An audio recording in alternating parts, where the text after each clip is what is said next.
Welcome to DTV. My name is Greg Mackay. I'm a former administrator of elections here. I ran last year for the 18th House District, and I'm joined with Representative Rick Staples from the 13th and Representative Gloria Johnson from the 15th. 13th. 13th. I'm sorry. It's okay. We thought that we would talk today about the governor gave his State of the State speech in Nashville on March 4th. He came down to Knoxville. I saw him speak at the Clarence Brown Theater, and we thought maybe you could give us your insight, just in a broad kind of way, about the speech and about the direction the state is going. Gloria? Well, I guess, for me, there are some areas where I like what the governor says when he talks about vocational technical education. I think that is a great way to put an influence on that in our state. It's sad as an educator to see us losing a lot of our voc tech classes. I know when I was last at Central, we were slated to lose 4 spots, and of those 4 spots, 3 of them were in our vocational technical department, and that's very frustrating. So I like to see that he's interested in expanding that and putting some focus there. My concern more is that we do not have a testing company yet for TN Ready. He's talking about vouchers. He's doubled the money for charter schools, and he's talking about vouchers. And Tennessee has spoken on vouchers and charters as well. But on vouchers, we are seeing school district after school district do resolutions against vouchers.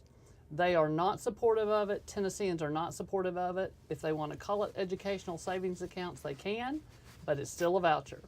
And the other thing is the governor spoke about, when it came to health care, he spoke about lowering costs, and he spoke about increasing money for mental health. But he talked about 300,000 folks with mental health issues and putting $11 million towards that. That's $37 a person. We've got $1.4 billion sitting there, Tennessee taxpayer money ready to come back to Tennessee to expand Medicaid, which would cover 300,000's physical and mental health. It would treat our opiate crisis in Ohio. They're treating 96% of their people with opiate issues. With a Republican governor. With a Republican governor, and in Tennessee, we're treating 11%.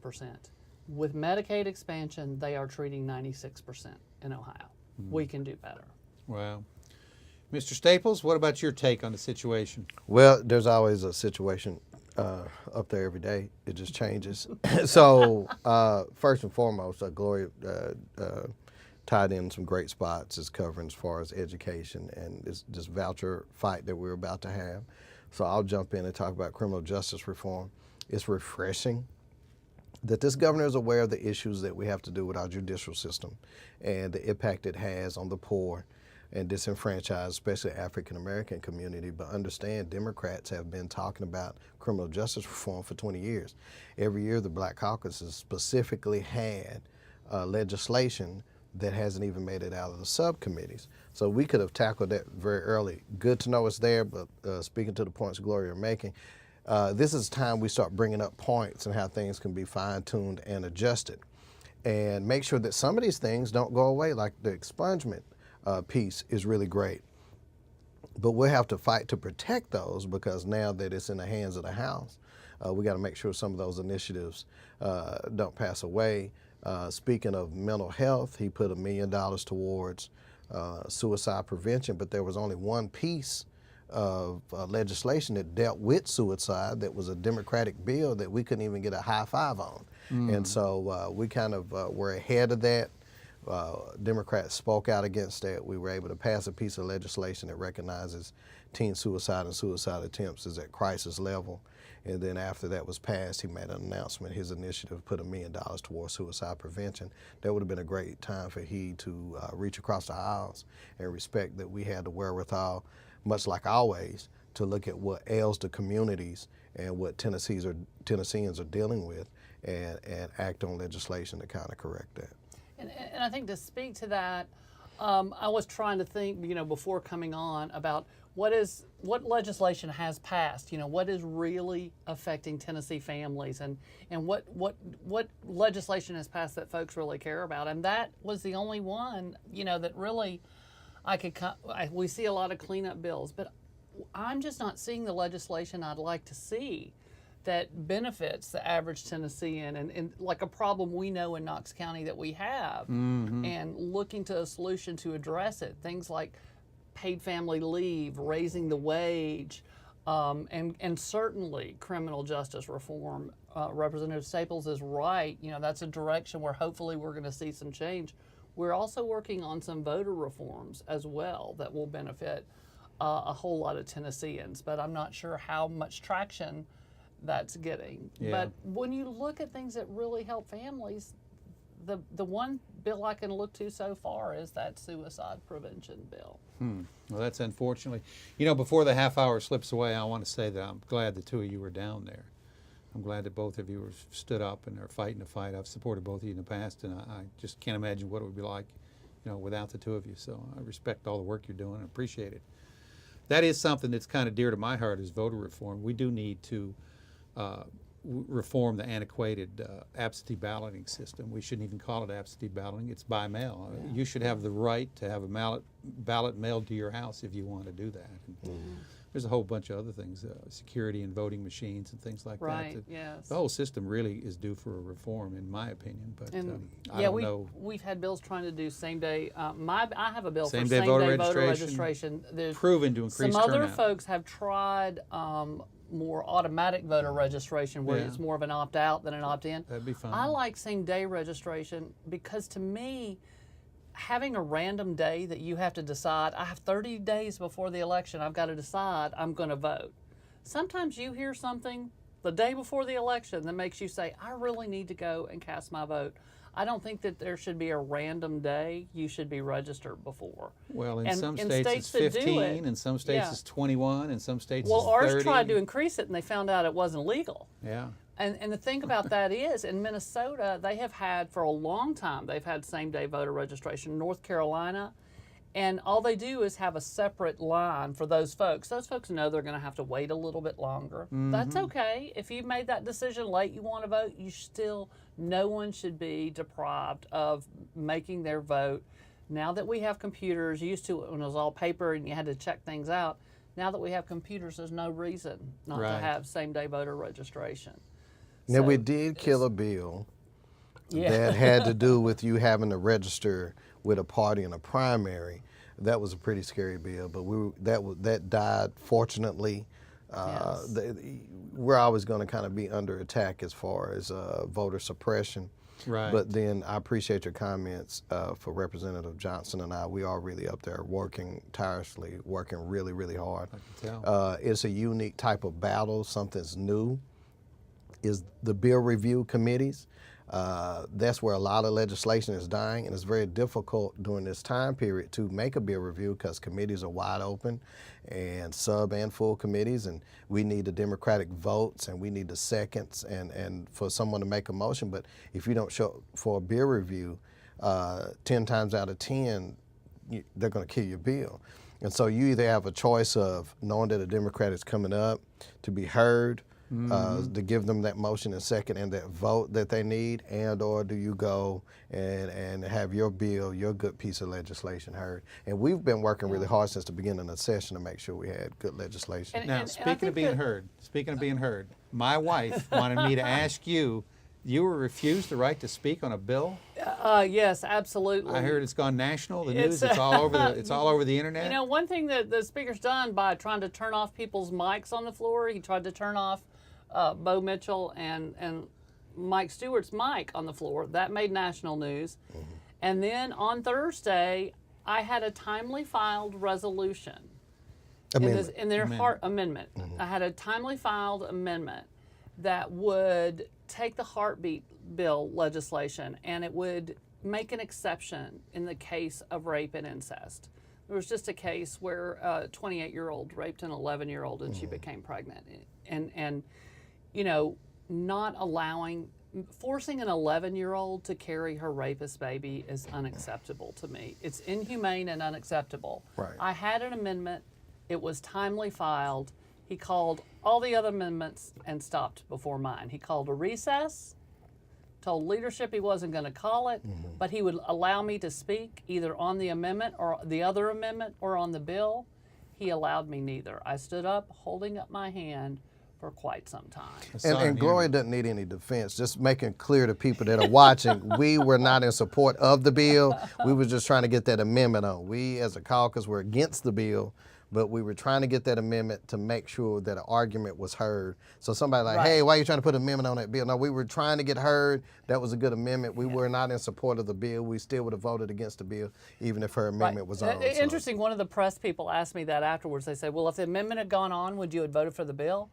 And I said, no, I still would not have voted for the bill, but the bill would have been better than when it started out. It wouldn't have been right. Well, let me give you some free advice. I wouldn't call it the heartbeat bill. Call it the can't have... the no heartbeat. The woman doesn't know she's pregnant yet, bill. And for me, what I said, I said she's pregnant yet, the bill. true heartbeat bill is Medicaid expansion. There you go. Because if you were pro-life, you would want that fetus to be healthy. You would want the mother to be healthy. The child. Healthy. You would want the baby to be healthy. And here's what would have. Let me just give you the scenario. An 11-year-old is raped and becomes pregnant, forced to carry that child.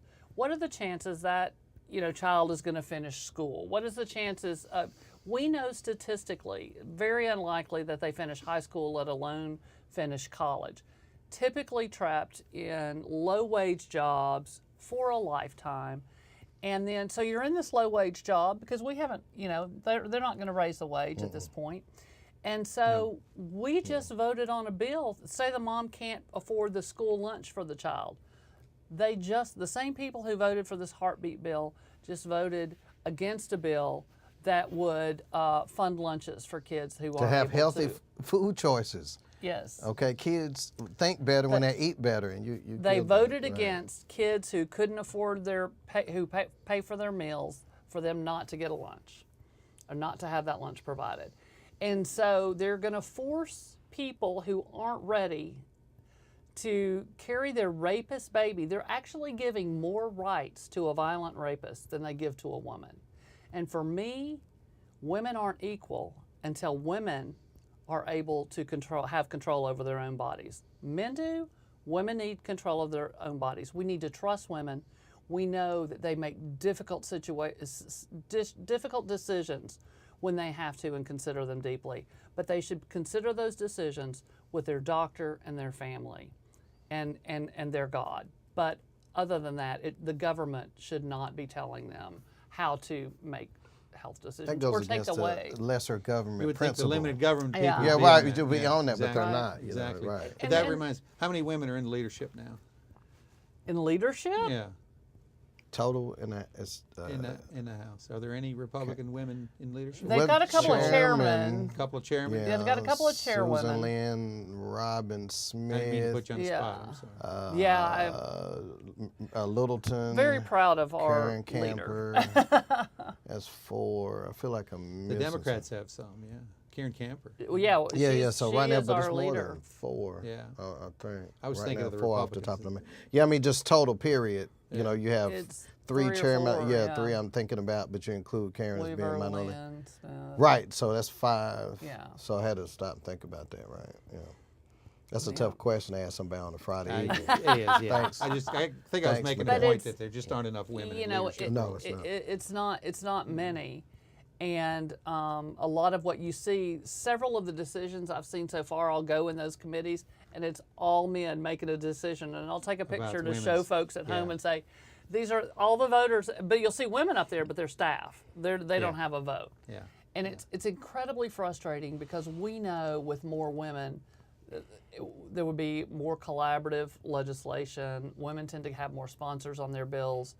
But, you know, the reality is if we all want the same thing, we want no unwanted pregnancies. That's what we want. Right. And if you want to do that, we know from research, you've got to have health care for women, comprehensive health care for women, and you've got to have access to birth control, and you've got to have age-appropriate sex education. All 3 of those things, this majority has fought against, all 3 of them. So they're going to take away your choice when you're in a bad situation, but they're also taking away the 3 things that prevent an unwanted pregnancy. So it's very difficult for me to believe when they are that they are pro-life when they're not concerned about life all down the road. But you want to debate cockfighting.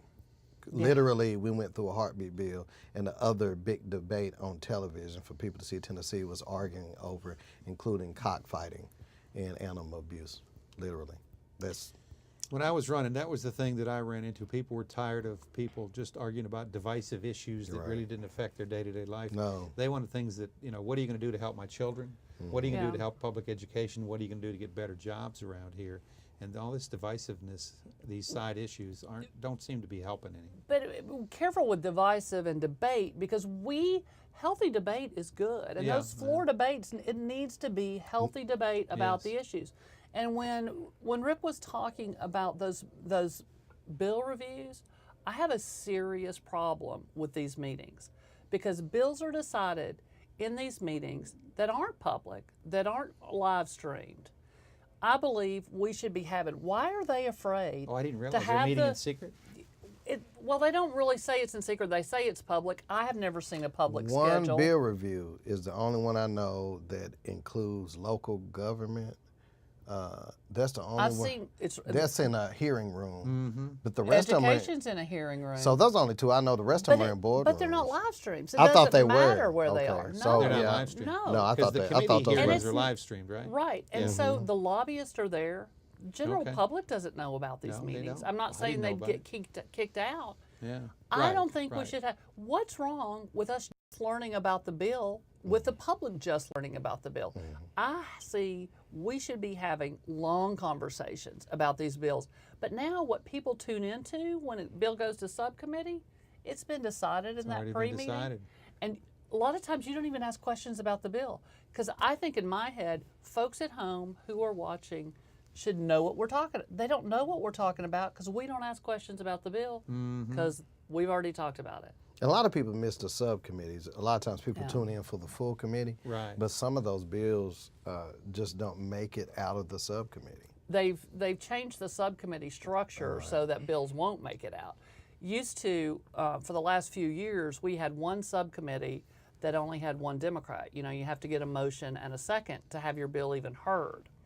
And so we've had one committee over the years that didn't have two Democrats. This time I think we've got 10 subcommittees with only one Democrat. Whoa, that's not good. So it makes it near impossible You can't get a second. You Right. can't Right, do anything, right. right? You Yeah. can't, Get even to go- her. can't even You discuss can't it discuss sometimes. your bill, right? You can't discuss your bill. And so I want the people to know I'm proud of the legislation. I'm bringing it from the people in my district, and I know that Rick is as well, and not allowing that opportunity. And I'm very cautious. Like I'm going to give a motion or a second. I don't care who you are, what party you're from. If I think you're genuinely bringing this bill because you think it will help your constituents, I want to hear the bill. Let's talk I'm about not promising you I'm going to vote for it, Right. but I believe if you are sincere with the legislation you bring, it should be heard. You were elected just like everybody else. You represent 60,000 people plus just like everyone else there. It shouldn't be determined on enough of your people are in there to hear your bill. Right. This is 60,000 people not being heard when we silence a legislator. That's true. It's a good point. I thought one thing was interesting. John Stewart pointed out to me that the budget for the staff people has gone up by over $1 million. It went from $3.8 million to, I believe, $5.1 million? Oh, I think overall it's a $7 million increase. The Tennessean covered that, and we're early. We haven't gotten that far into it, and it's increased that much. Right. They're really breaking that down, looking at how what the staff, More staff, more money for coming the staff, in, more yeah. money, created positions, and then on the Democratic side, we still don't have. I'm assistant minority leader with one staff member, but the majority assistant leader has three actually. He has his LA plus two, a researcher and several people working for him. It's full staffed. So it's just, and I appreciate Colleen Johnson, my assistant, so much, but she's getting so she's much. getting worked pretty hard. And I think they've cut didn't they cut one of the leader staff? Or did And they- so, yeah, the leader camper still doesn't have, she's still down one staff member. So, right. So who do you rely on for research? We overwork Kathy, Kathy. and Jason Huff, and then you overwork your own LAs. Yeah. I mean, really, and then you just got to pray that you got a good intern. And interesting what you say about that. The other thing is in these pre-meetings, it appears as if they have done Oppo research Yes. using the research analysts in the building on our bills, because they come in with talking points against some of our like voter registration legislation and things like that. It's like, how do you have that? But Interesting. there's a whole lot of research. I happen to be in the penalty box, and that means my office is behind the research analysts. Okay. Me and Bo Mitchell's have offices back there, but I love my office. I have a great view, and I like being near research. I like those folks a lot. But they have increased the research cubbies back there by 4 to 6, maybe even 8. And so they're increasing that research staff, but we're not getting the benefit of that. And that's a whole nother battle as far as Yeah. where Sure, Gloria's sure. office is. That was a long 7-8 day fight for me. That we have to talk about that off camera. Why do you call it the penalty box? That's what the lobbyists call it. Right, Well, because it's not right on the main hall. You got to go through the research cubbies to get to my office. So they've kind of stuck you in a But corner. it's still a very nice, they put baby in the corner. It's still a great office, and it's a great view, and it's as nice as anybody else's office. It's just tucked back there. I've been told that's the penalty box, but I like it there a lot. Her signage being moved. It's just been a whole. Yeah. Well, let's talk a minute about, we've got a few minutes left. Let's talk a few minutes about what we would like to do. Oh, wow. What kind of legislation would you like to see passed this time? And not in terms of practical, we don't have the votes, but if you did have the votes. sure. Oh, Medicaid What would you like expansion is Yeah, I mean, you that would be the number literally, one thing, wouldn't literally have people. We just cannot say that enough. That's life It's and death, just isn't it? not fair life and death. that you're deciding if you're going to pay your electric bill or get your medicine. No Tennessean should have to do that. And don't tell me that, oh, well, we have more staff than we do patients. That's why that hospital is closing. That should just be patch up till you can get them to a hospital. That's just not fair. And so for me, it's a no-brainer, literally. Yeah. Let's pass the budget, Medicaid expansion, let's end session. Yeah, I mean, my seriously. Republican friends call it a no-brainer. I mean, it's just right. And you will hear our legislators, friends of ours across the aisle, say, "Oh, well, it's just not going to happen because the governor's against it, the lieutenant governor, and the speaker." That's 3 people. 66% of Tennesseans in both parties. There's a majority of Republicans also believe in passing Medicaid expansion. We've lost 13 rural hospitals now. How many more are we going to lose? 2 in the last month, right? Because the governor's Band-Aid plan that he's talking about right now is not going to help rural the block hospitals. grants. It No, does nothing. It doesn't. The increase block any- grants, right. block Doesn't grants cover. aren't It doesn't increase legal. any No. coverage. Block grants are not legal. Yeah. Federal law does not allow them. History's So going to show. if President Trump were to grant a waiver for Medicaid expansion for block grants, it would instantly go to court. And it's not going to happen for some time. I think that they are talking about things so that they can get through 2020 having done nothing but pretending to look like they are doing something. But 10 years down the road, when they review this, I'm telling you, they will end up on the wrong side of history on this deal. Oh, it's gonna the show. biggest mistake that Tennessee has that will ever made show. in modern history, That no will doubt. show. Well, they even did it. They even took the Medicaid expansion in Indiana when Pence was governor, didn't they? Well, and look at if Oh, you, yes. if you Not just Same see, deal. it shouldn't Same be a partisan. deal. It shouldn't be a Right. partisan issue. see the study that just came out of Michigan. It is something else. It's when it's talking about the working poor, what Medicaid expansion has done for them. It has increased their credit score. It has lowered their debt. It has allowed them to get car loans, better jobs. Michigan is booming their economy. They're easily able to pay their 10% because of all the people back to work, all the people who are doing better because they've gotten their health in shape. And it's a brilliant study if anybody has time to look at it. And then, of course, the Ohio study, which shows us that 96% of those on expansion have gotten treatment for their opiate issues. 37% in Ohio have quit smoking. Now that is a Wow. huge savings down the line Oh, yes. in a lot of healthcare funding. Cancer gets expensive, smoking, and not just cancer, but heart problems and all of those things the whole- are incredibly expensive. Can you imagine 37% quit smoking? Wow. I've The often wondered results, why- and we're leaving. Tennessee's not a rich state, and you're talking No. about we've gotten over $6 billion that we're leaving on the table that we need. And Well, I've said and before, it's nothing's Tennessee free. tax dollars. Nothing's free, but it's already paid for. We're Right. already Right. paying for the For expansion of it- Medicaid. it's- We're not getting exactly. the money. The money's going to No. California, it's going to New York, it's going to Ohio, it's going to Michigan, but It's we're not paid getting it for, here. and the hospital association had They're agreed for to pay it. The the doctors overage. are for it. Yeah. Oh yeah, all the hospitals are for it. The doctors I wish need some it. of those people would be more vocal about it. I think that's Well- what we need to get it over the hump. But we're going to do it. It's just, I guess we're going to be the last state, and I guess how many Tennesseans have to die? Because Tennesseans are dying. I just got a request from a friend of mine the other day. Hey, Gloria, would you post my friend's GoFundMe page? He's got esophageal cancer, and he needs help getting treatment. And this is a man who has been a huge asset to the community in Knoxville. He's responsible for a lot of the murals you see downtown and all of that stuff.